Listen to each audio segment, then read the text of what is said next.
Hi நண்பா, welcome to job package. இந்த வீடியோல நம்ம என்ன பார்க்க போறோம் அப்படின்னு பாத்தீங்கன்னா, தமிழகத்துல வேலை வாய்ப்பற்ற இளைஞர்களுக்கான உதவித்தொகை 2024 2025க்கான அப்ளிகேஷன் தற்போது ஓபன் பண்ணியிருக்கிறாங்க.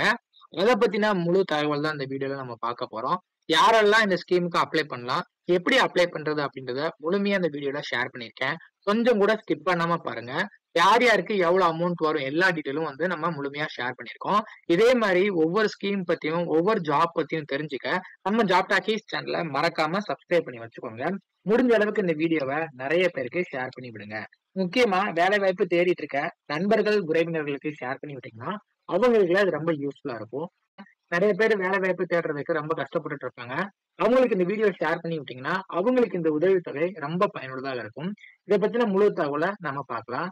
இந்த ஸ்கீமுக்கான அபிஷியலா வந்திருக்கூடிய அந்த வெப்சைட் லிங்கோட லிங்க் வீடியோ கீழே டிஸ்கிரிப்ஷன்ல கொடுத்துருக்கேன். இதை நீங்க ஓபன் பண்ணிக்கோங்க.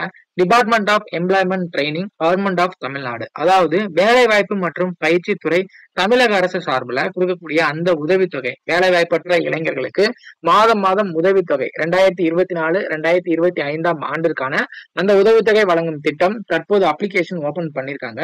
இதுல ஹோம்ன்ற ஆப்ஷன்ல வந்துட்டு கீழே அப்படியே வந்தீங்க அப்படின்னா டவுன்லோடபிள் ஃபார்ம்ஸ்னு ஒரு ஆப்ஷன் இருக்கும். அதை கிளிக் பண்ணீங்கன்னா நமக்கு இந்த மாதிரி தான் ஓப்பன் ஆகும். இதுல யூஏ அப்ளிகேஷன் ஃபார்ம்னு இருக்கும். இதை நீங்க கிளிக் பண்ணீங்கன்னா நமக்கான அந்த அபிஷியல் நோட்டிபிகேஷன் ஓப்பன் ஆயிடும். தமிழ்நாடு வேலைவாய்ப்பற்ற இளைஞர்களுக்கான வேலைவாய்ப்பற்றோர் உதவித்தொகை திட்டம் 2024 2025 ஆண்டிற்கான அந்த அப்ளிகேஷன் தற்போது ஓபன் பண்ணிருக்கிறாங்க. சோ இதுல யார் யாரெல்லாம் விண்ணப்பிக்கலாம் அப்படின்றத நம்ம பார்க்கலாம். வேலைவாய்ப்பு பதிவுதாரர்களுக்கான தகவல், உதவித்தொகை விவரம் அப்படின்னு சொல்லி கொடுத்திருக்கிறாங்க. நீங்க 10ஆம் வகுப்பு தேர்ச்சி பெறாதவர்களுக்கு மாதம் 200 ரூபாய் உங்களுக்கான உதவித்தொகையா கொடுக்குறாங்க. 10ஆம் வகுப்பு தேர்ச்சி பெற்றவர்களுக்கு மாதம் 300 ரூபாய் உதவித்தொகை கொடுக்குறாங்க. அதற்கு மேல 12ஆம் வகுப்பு தேர்ச்சி, அதற்கு சமமான தகுதி பெற்றவர்கள் அப்படின்னா டிப்ளமோ அதுக்கு ஈக்குவலா படிச்சிருக்கீங்க அப்படின்னா 12th படிச்சிருக்கீங்க அப்படின்னா உங்களுக்கு 400 ரூபாய் மாதம் உதவித்தொகையா கொடுக்குறாங்க. பட்டதாரிகள், முதுகலை பட்டதாரிகளுக்கு மாதம் 600 ரூபாய் உங்களுக்கான உதவித்தொகையா கொடுக்கறதா சொல்லியிருக்கிறாங்க. சோ இதுல 38 மாவட்டத்தை சேர்ந்தவங்க உங்களுக்கு எலிஜிபிலிட்டி கிரைட்டீரியா மீட் ஆகுது. ஜஸ்ட் இதுதான் எலிஜிபிலிட்டி கிரைட்டீரியா. சோ இதுல என்னென்ன படிச்சிருக்கவங்களுக்கு எவ்வளவு அமௌண்ட் கொடுக்குறாங்க அப்படின்றத நம்ம பார்த்துட்டோம். சோ இதற்கு கல்வி தகுதி கொடுத்திருக்கிறாங்க பாருங்க.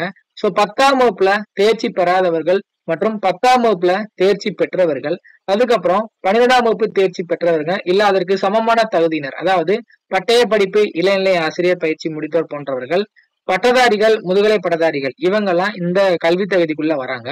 பொறியியல், மருத்துவம், கால்நடை மருத்துவம், விவசாயம், சட்டம் போன்ற தொழில் பட்டப்படிப்பு நீங்களாக இது படிச்சவங்க அப்ளை பண்ண முடியாது. இதை தவிர்த்து மற்ற எல்லாருமே நீங்க இந்த ஸ்கீமுக்கு அப்ளை பண்ணிக்கலாம்.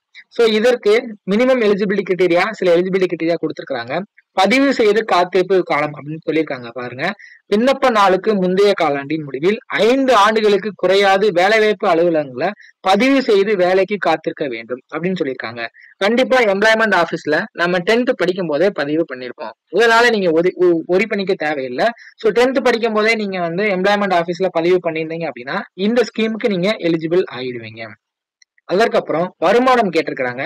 விண்ணப்பதாரரது குடும்பத்தின் ஆண்டு வருமானம் 72,000க்கும் மேற்படக்கூடாது அப்படின்னு சொல்லியிருக்கிறாங்க.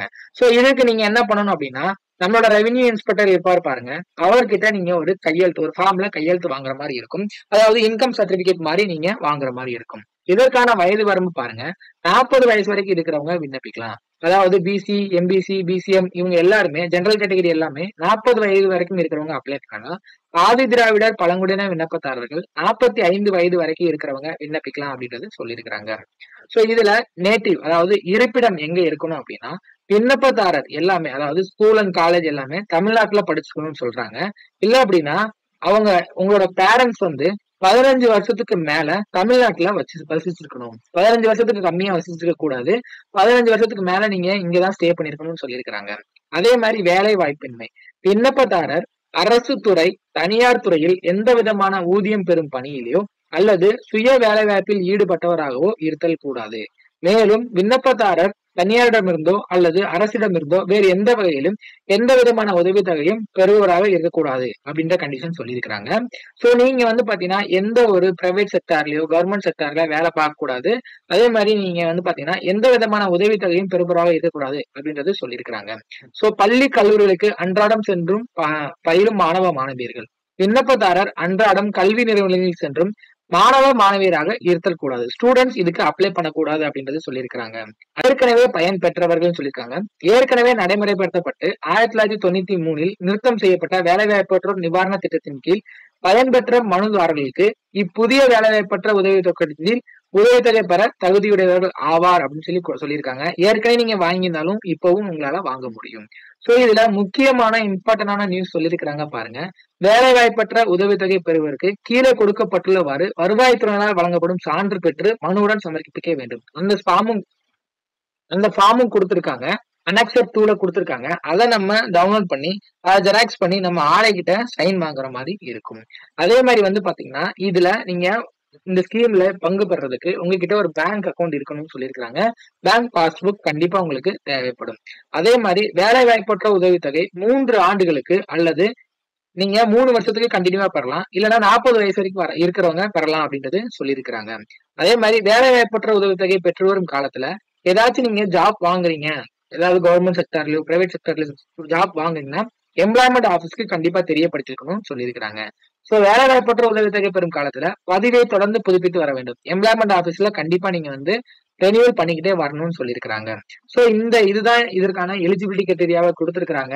இந்த எலிஜிபிலிட்டி கிரைட்டீரியா மீட் ஆகிற எல்லாருமே இந்த ஸ்கீமுக்கு நீங்க அப்ளை பண்ணிக்கலாம்.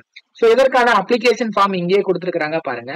வேலைவாய்ப்பற்ற இளைஞர்களுக்கான உதவித்தொகை திட்டத்தின் கீழ் உதவித்தொகை பெறுவதற்கான விண்ணப்ப படிவம் அப்படின்னு சொல்லி கொடுத்திருக்காங்க. இதுதான் உங்களுக்கான அப்ளிகேஷன் ஃபார்ம். இதை எப்படி ஃபில் பண்றது அப்படின்றத நம்ம பார்க்கலாம். விண்ணப்ப எண், வேலைவாய்ப்பற்ற உதவித்தொகை, அதே மாதிரி முழு விவர பதிவேடு வரிசை, இந்த 3மே நீங்க ஃபில் பண்ண வேண்டாம். இது எம்ப்ளாய்மெண்ட் ஆபீஸ்ல ஃபில் பண்ணிக்கிறவாங்க. இங்க உங்க போட்டோ ஒட்டணும். பாஸ்போர்ட் சைஸ் போட்டோ ஓட்டிட்டு புகைப்படத்தின் மேல் விண்ணப்பதாரர் கையொப்பம் இட வேண்டும். இதுல நீங்க ஒரு சைன் பண்ணணும்னு சொல்லியிருக்கிறாங்க. அதுக்கப்புறம் விண்ணப்பதாரரோட பெயர், உங்க பெயர் குறிப்பிட்டுருங்க.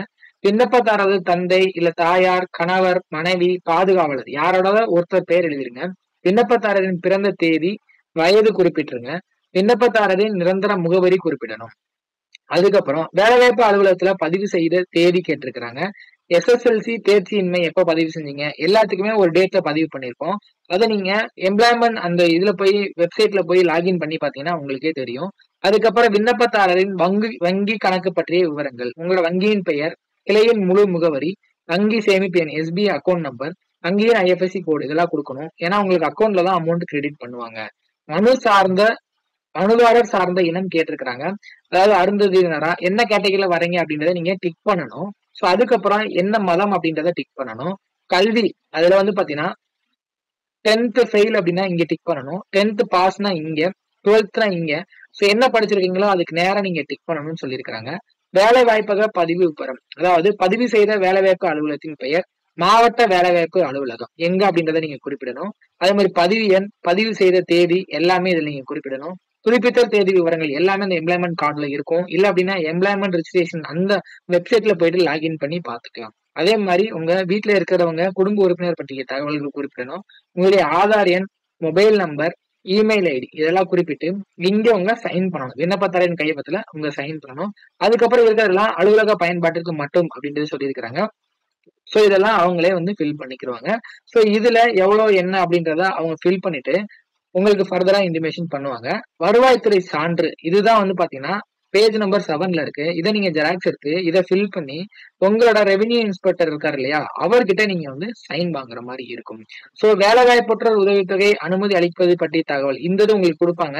எவ்வளவு அமௌண்ட், எவ்வளவு காலத்துக்கு கொடுக்குறாங்க, என்ன பண்றாங்க அப்படின்றது ஃபர்தரா உங்களுக்கு இது கொடுப்பாங்க.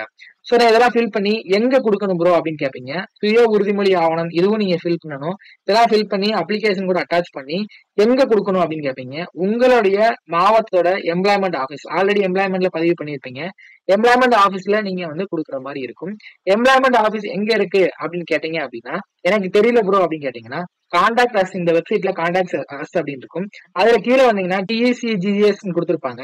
அதை நீங்க கிளிக் பண்ணீங்கன்னா உங்களுடைய எம்ப்ளாய்மெண்ட் மாவட்டம், அதாவது மாவட்டத்துல இருக்கக்கூடிய எம்ப்ளாய்மெண்ட் டிஸ்ட்ரிக்ட் ஆபீஸ் எங்கெங்க இருக்கோ ஒவ்வொரு மாவட்டத்துக்கும் எங்கெங்க இருக்கோ எல்லா டீட்டெயிலும், சென்னைக்கு எங்க இருக்கு, அதே மாதிரி பாத்தீங்கன்னா ஒவ்வொரு மாவட்டத்துக்கும் தஞ்சாவூர் எல்லா மாவட்டத்துக்கும் அதோட அட்ரஸ் கொடுத்திருப்பாங்க. இங்கதான் நீங்க போய் சப்மிட் பண்ற மாதிரி இருக்கும். சோ இதை செக் பண்ணி உடனே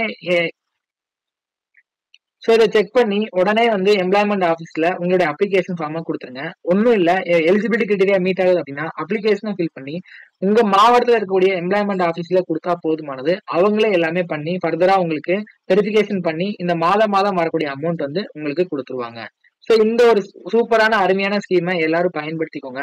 இதே மாதிரி அடுத்தடுத்து வரக்கூடிய ஸ்கீமை பத்தி தெரிஞ்சுக்க நம்ம ஜாப் டாக்கீஸ் சேனலை மறக்காம சப்ஸ்கிரைப் பண்ணி வச்சுக்கோங்க. தேங்க்ஸ் ஃபார் வாட்சிங். தேங்க்யூ.